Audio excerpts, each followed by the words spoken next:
Ano ba yung mga types of customers natin?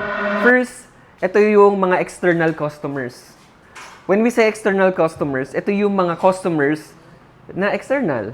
Ito yung mga talagang customers natin, which is yung mga paying customers. Ayan.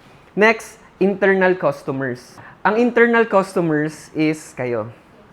Okay? Sino-sino mga internal customers? Your coworkers, your bosses, since friends, yan, mga boss. Customer natin yan.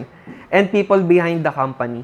Kumbaga sa hierarchy ng or levels ng mga tao sa isang store. For example, ito yung customers, and then tayo, mga workers, and then yung mga immediate supervisors natin, managers, and syempre yung mga owner. So lahat to, customers. Again, ano yung two types ng customers natin?